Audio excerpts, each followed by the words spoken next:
One small square of paper, one drop of glue.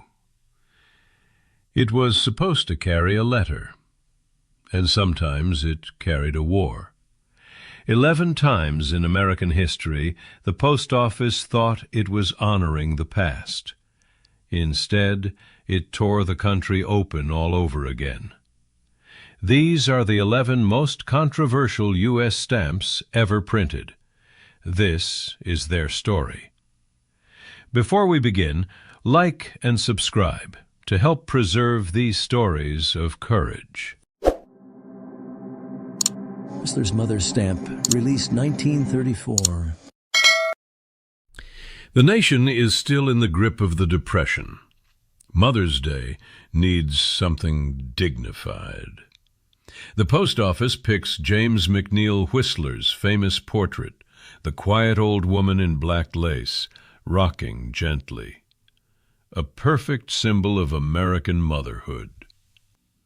Then the final design arrives.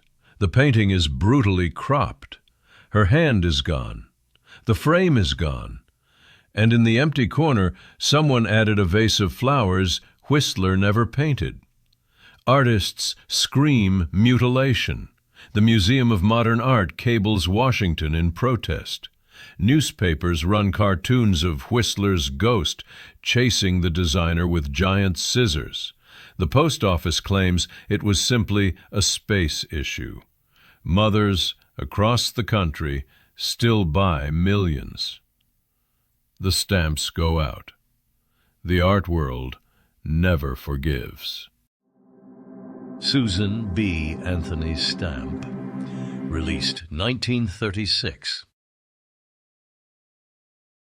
16 years after women win the vote, Susan B. Anthony finally appears on a stamp, the first American woman who wasn't royalty.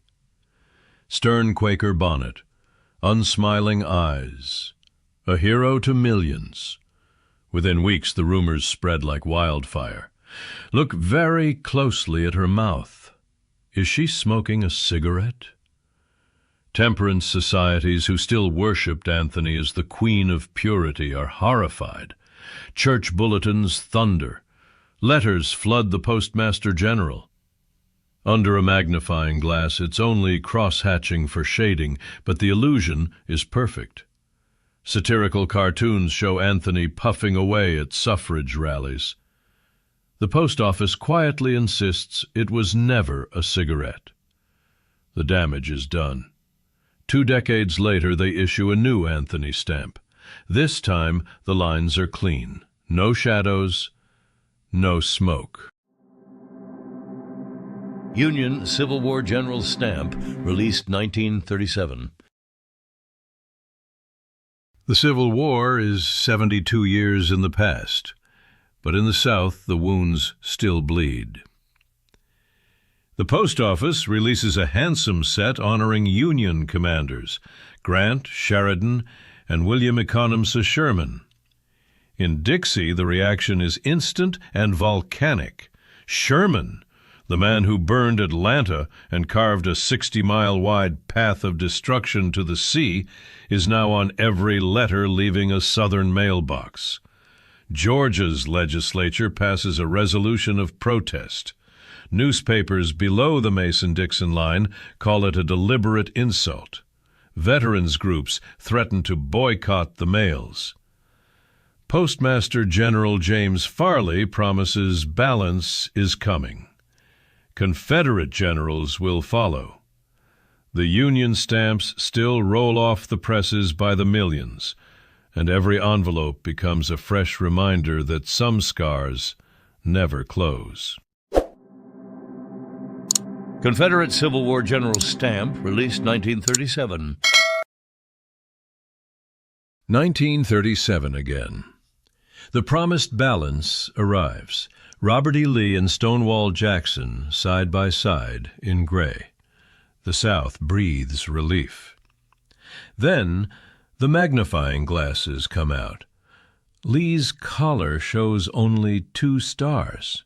He wore 3 as a full general of the Confederacy. The United Daughters of the Confederacy are outraged. Historians point out the insult. The post office blames an old photograph where the third star was hidden. Excuses fall flat. Cartoons show Lee shrugging in heaven. The mistake is quietly fixed on later printings, but the sting remains. A gesture meant to heal the nation ends up proving the war never really ended. Pony Express stamp, released 1940. The 80th anniversary of the Pony Express. A rider bent low over a galloping horse, dust flying, mail pouch flapping.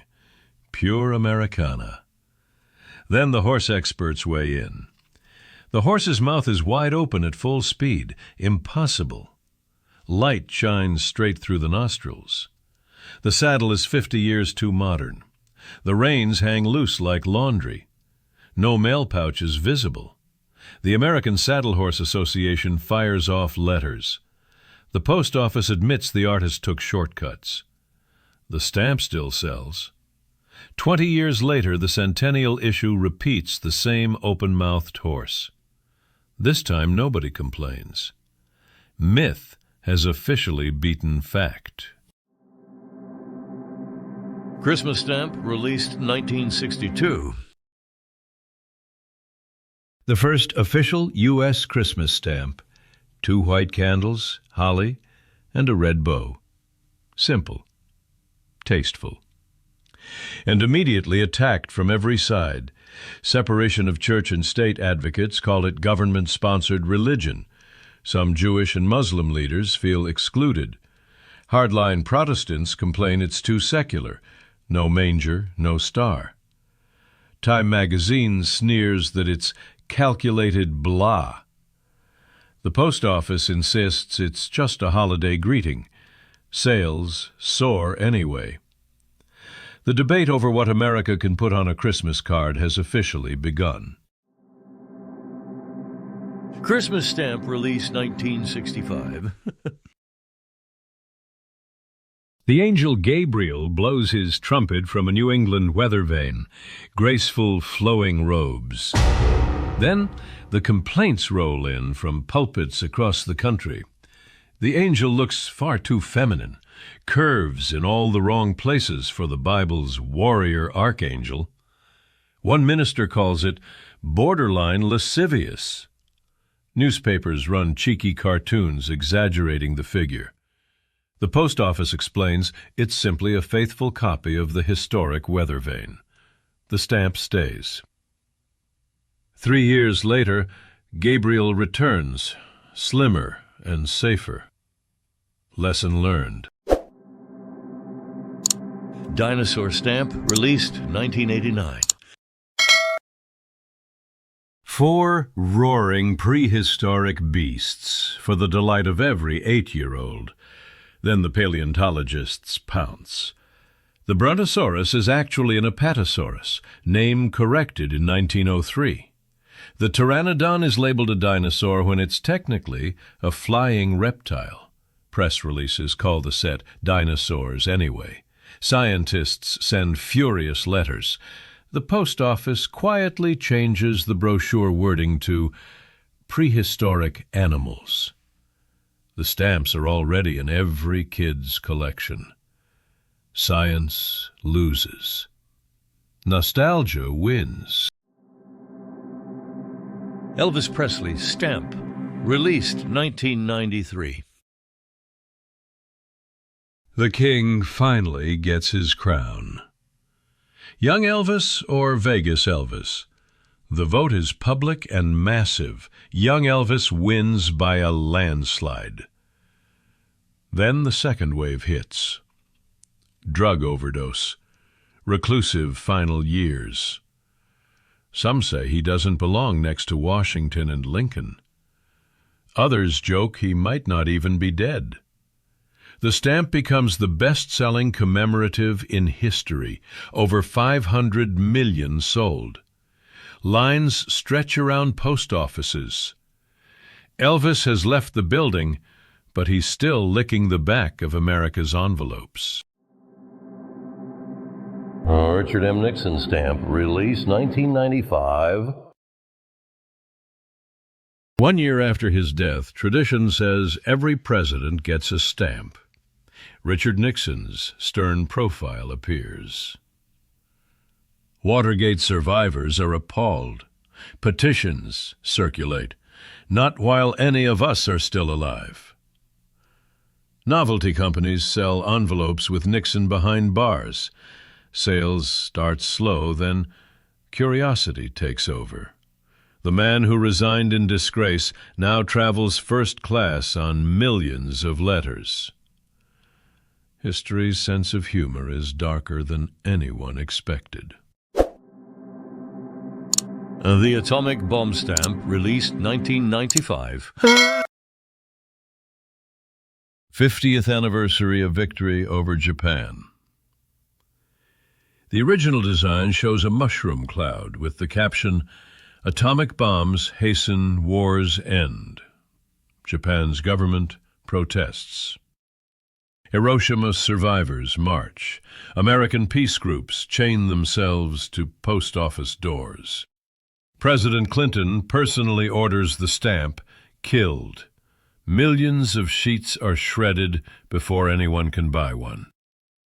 It is replaced by a quiet image of Truman announcing surrender. The cloud vanishes into pulp. Some victories are simply too radioactive to celebrate on a stamp. Honor the past. Like the video, subscribe, and join us in keeping history alive.